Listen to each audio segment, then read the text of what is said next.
Who's the best player that you had to ever guard? John Stockton. Okay. No time. No question. No No? question at all. Uh, and also, who in today's basketball would you say is the best player in the game? The best player in the game, I'm still going to have to say Kobe Bryant. I still have to say that. Everybody say LeBron James, and because I say LeBron James right now is a better all-round basketball player than Kobe Bryant. But as being the best basketball player in pros right now, it's got to be Kobe Bryant.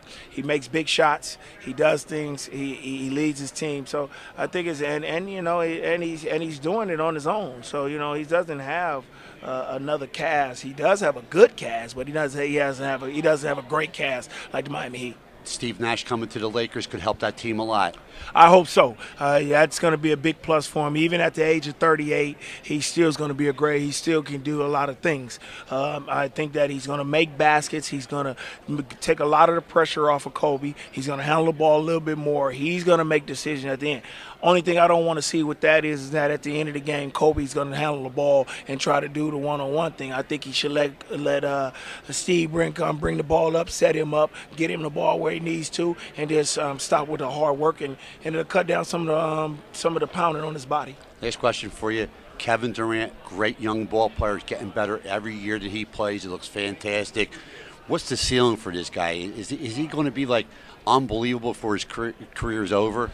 I think in scoring wise, yes. But a lot of things showed me in the finals. I think he's got to be a little bit more stronger on playing defense. I think he's got to be a little bit more stronger of getting rebounds and getting more active in the game. As of a scoring person, I think he's going to be up in the top. He's going to score more than 20,000 points. He's going to do a lot of that. But I really would like to see him, take it upon himself to guard some more the LeBrons, try to D him up and get more rebounds. I think, but that's Oklahoma's the decision. I think that he didn't get the ball enough in the finals. I didn't think he shot the ball enough. They had their point guard in Westbrook who shot the most on the team. But I think that when your player who has been the 3 years in a row as the scoring champion, you have to get him a little bit more looks and a little bit more shots. That's that point guard taking over what you do for when you were a player. Right, and I think it's a little bit different in this day and age. The point guards want to score. It's not like it was in years before. No, in my era, if I knew I had a guy like that on my team, I'll probably set him up a little bit more. Then I'll score when I need to score and then when I have to score. But that's just the way. I think it's only two ball point guards in the league that can do that right now, and I think the two is Darren Williams and Chris Paul. I think they're the only two. I think they're the only two that will distribute the ball and get it to other people and score when they have to. Last question for you, Gary. Blake Griffin now with the Clippers, and every play I think they try to make a highlight reel of every play. I think it's like they make 1 out of 10, so they figure we'll get on ESPN by doing that. But it's like, to me, why do this crazy stuff and just be a fundamentally sound ball player and start doing curly Neal tricks and that like that? Well, you know what? That's what the people want to see. You see, that's what kids want to see. That's why we done made all the rules and done all the fouling, all the high scoring and things like that. But what it's doing is I think it's hurting Blake a little bit. Because the simple fact is, you've seen in the playoffs when the San Antonio Spurs played him and didn't let him get a lot of dunks, they made him play basketball and see if he can put his back to the basket and do things and do off his skill, and it didn't work. So I think he understands that now, and I think he's got a good mindset of that he knows that he's got to work on his game about post-ups and getting to the bucket and scoring a little bit better instead of all the dunks, because sometimes you're not going to be able to dunk the ball, and I think that he's going to develop that and he's going to become a better basketball player. But right now, it's working.